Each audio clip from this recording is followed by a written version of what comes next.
రెల్లుగడ్డిలో పుట్టినవాడు కాబట్టి ఆయనకు శరవణ సంభవుడు అని పేరు. శరవణము అంటే రెల్లుగడ్డి. శరవణ సంభవాయ నమః. కృత్తికా నక్షత్ర దేవతలు పెంచినారు కాబట్టి కార్తికేయాయ నమః. 6 ముఖాలతో తల్లుల యొక్క స్తన్యాన్ని తాగినవాడు కాబట్టి షణ్ముఖాయ నమః.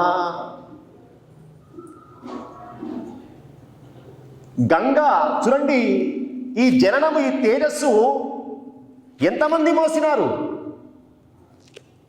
భూమి మోసింది. భూమికి పుత్రుడే. అందుకే భూ సమస్యలు పోవాలంటే సుబ్రహ్మణ్య స్వామి ఆరాధన వల్ల పోతాయి. భూమి భరించలేక అగ్నిలో వదిలిపెట్టింది. అగ్ని సంభవాయ నమః. అగ్ని మోసినాడు కదా, అందుకే ఆయనకు అగ్ని సంభవుడు అని కూడా పేరు. ఆగ్నేయ అని కూడా పేరు. అగ్ని కూడా భరించలేక గంగలో వదిలిపెట్టినాడు కాబట్టి గాంగేయాయ నమః. గంగాసుతాయ నమః. గంగాసుతుడు అని పేరు.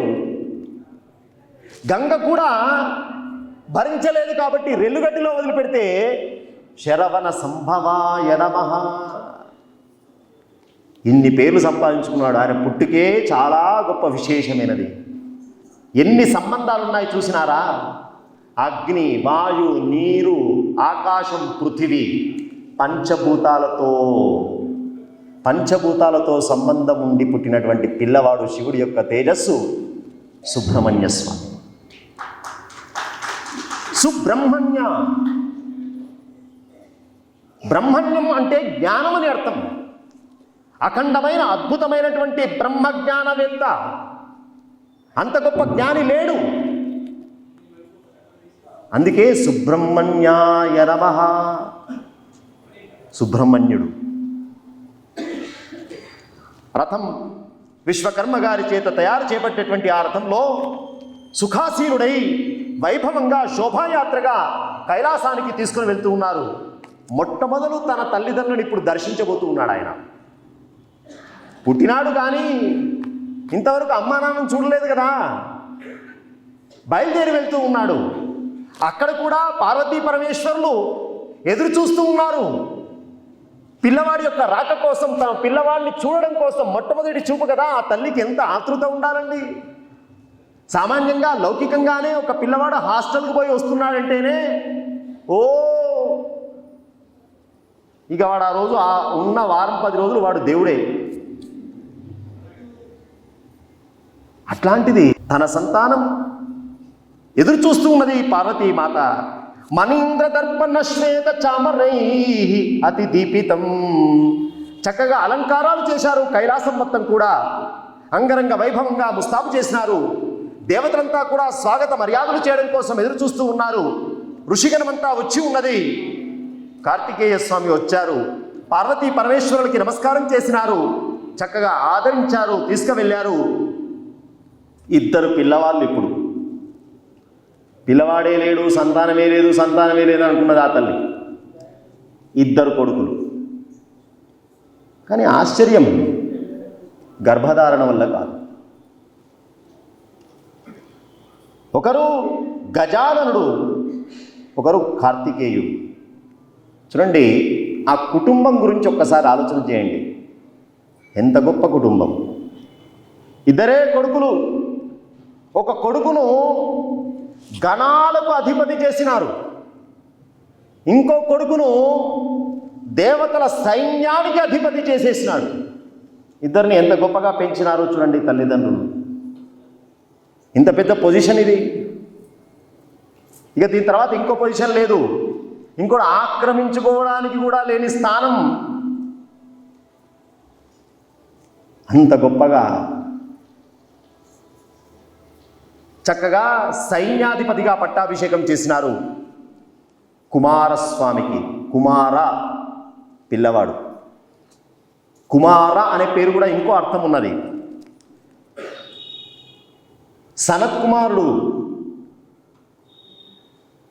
పరమేశ్వరుడు ఒకసారి సనత్ కుమారుల వారిని మనం చెప్పుకున్నాం కదా నిన్న కథ, పురోహితుడిగా వచ్చి పట్టుకపోదాం అనుకున్న ఆయన మహాజ్ఞాని, ఆయన బ్రహ్మవేత్త, సనక, సనత్కుమార, సనందన. ఆయన జ్ఞానం చూసి శంకరునికి ముచ్చట కలిగింది. అబ్బాయి నీకేమైనా వరం ఇస్తానయ్యా అన్నాడు. ముచ్చట కలిగింది. స్వామి నాకెందుకయ్యా వరం? ఏదైనా కోరిక ఉంటే కదా నాకు ఇది కావాలని కోరుకునేది. నీకేమైనా ఉంటే చెప్పు అన్నాడు ఆయన. నీకేమైనా వెలతి ఉంటే చెప్పు అంటే శంకరునికి ముచ్చట కలిగి, నువ్వు నాకు కొడుకుగా వస్తావా? ఇంత గొప్ప నేను బ్రహ్మజ్ఞాని నాకు కొడుకుగా ఉంటే నాకు కొడుకుగా వస్తావా? నీకే కొడుకుగా వస్తాను. మాట ఇచ్చాడు, నీకే కొడుకుగా వస్తాను. నీకే అంటే ఆ వర్డ్లోనే అర్థమైపోయింది. అందుకే శంకరుని తేజస్సు మాత్రమే, స్త్రీ సంబంధం లేకుండా, భార్యా సంబంధం లేకుండా వచ్చినటువంటి పిల్లవాడు ఎవరో కాదు, కుమార సనత్ కుమార కుమారస్వామి. పిల్లవాడికి చక్కగా పట్టాభిషేకం చేసినారు. గణపతికి గణాధిపత్యం, స్వామికి సేనాధిపత్యం.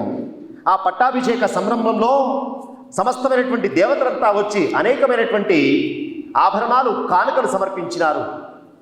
మహాదేవుడు శక్తి అనేటువంటి ఆయుధాన్ని సుబ్రహ్మణ్య స్వామికి ఇచ్చినారు.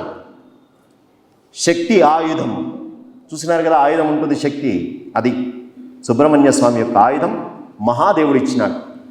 అంతేకాదు బ్రహ్మగారు దేవసేన అనేటువంటి అమ్మాయిని, ఆ అమ్మాయికే షష్ఠీదేవి అని, ఆ అమ్మాయికే శిశుపాలిక అని 3 రకాల పేర్లున్నాయి.